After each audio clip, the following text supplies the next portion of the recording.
Isang low pressure area ang namataan na patuloy ang paglakas na nasa medium chance na para maging ganap na bagyo ngayong darating na linggo. Ilang lugar sa bansa makakaranas ng thunderstorm at posibleng malalakas na pag-ulan ngayong araw. Magandang araw Pilipinas, ito ang Pilipinas Weather ngayon. Narito nating updates sa panahon. Kung bago ka lang sa ating channel, please like, share, and subscribe para lagi kang updated sa panahon. Salamat sa iyong suporta.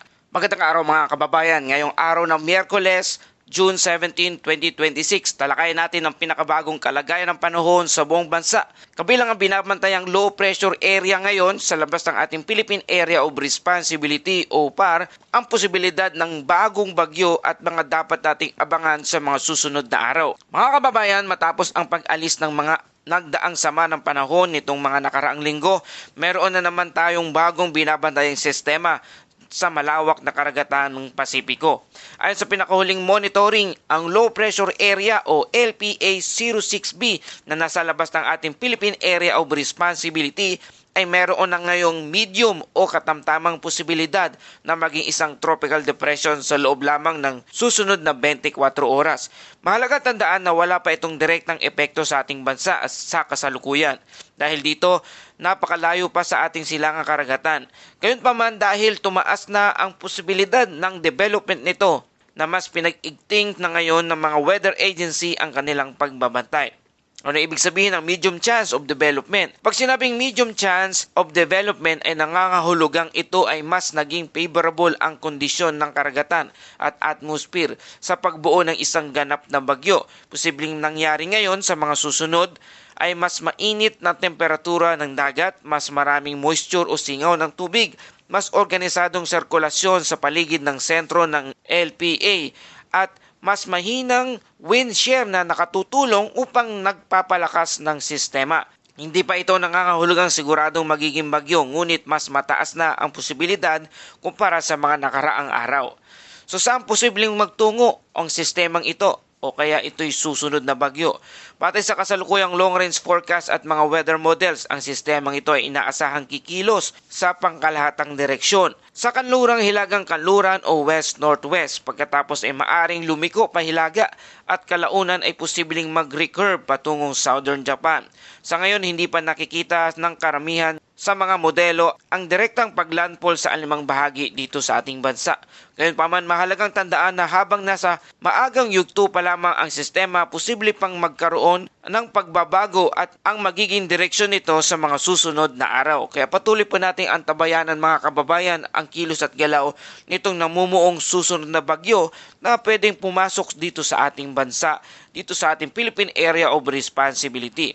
Ano nga ba ang posibleng epekto nito sa ating bansa?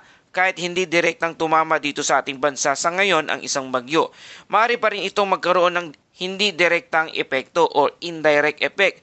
Kung magpapatuloy ang paglakas ng LPA-06B o Low Pressure Area 06B at maging isang bagyo ay posible nitong bahagyang palakasin ang hanging habagat paghatid ng dagdag na moisture sa kanlurang bahagi ng bansa, magpalawak ng mga thunderstorm activity sa iba't ibang bahagi ng ating bansa, magdulot ng mas maalon na karagatan sa ilang silangang baybayin.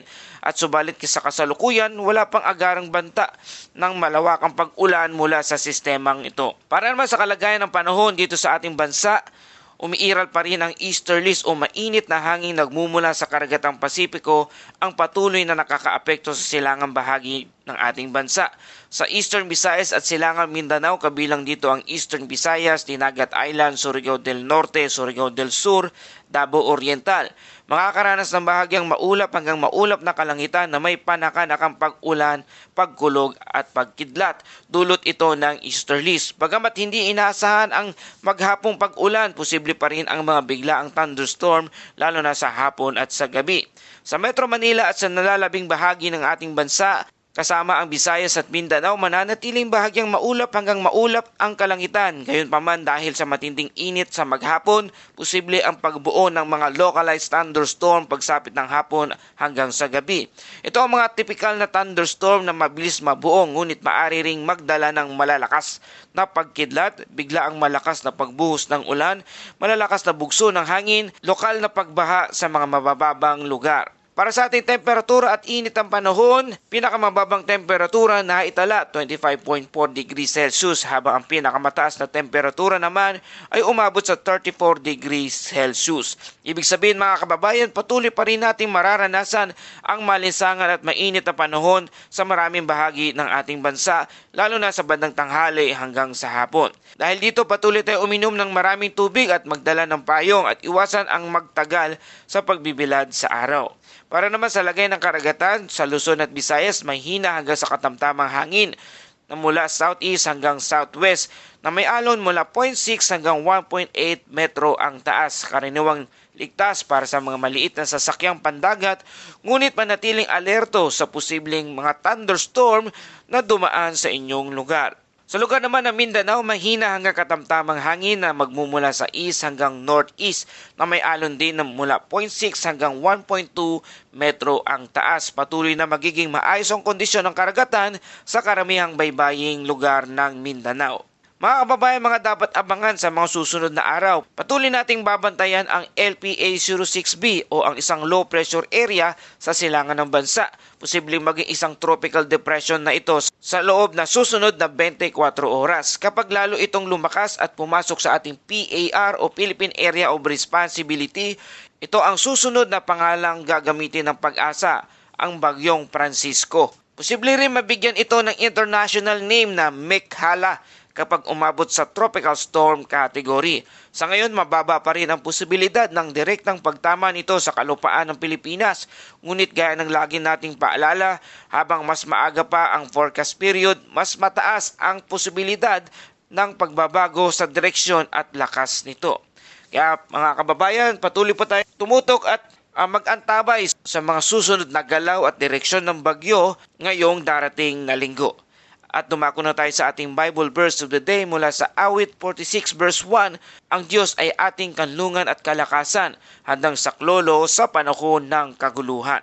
Mga kababayan, sa panahon ng mga bagyo, lindol at ibang hamon sa buhay, natural na makaramdam tayo ng pangamba. Ngunit ipinapaalala sa atin ng Awit 46 na ang ating tunay na seguridad ay hindi lamang nasa paghahanda at kagamitan, kundi higit sa lahat ay nasa Panginoon na hindi nagbabago. Kapag may mga bagay na hindi natin kontrolado, may Diyos tayong mapagkakatiwalaan. Siya ang ating kanlungan sa gitna ng unos at kalakasan sa panahon ng kahinahan at kalituhan. At yan po ating update sa panahon sa araw na ito. Patuloy tayong nagpapasalamat sa ating mga kababayan na walang sawang at sumusubaybay dito sa ating channel. Kung nagustuhan nyo ang balitang ito, please like, share, and subscribe para lagi kayong update sa panahon. Salamat sa iyong suporta. Ito ang Pilipinas Weather ngayon. Lagi nagpapaalala, mag-ianda, mag-iligtas, mag-alerto. Ingat tayong lahat.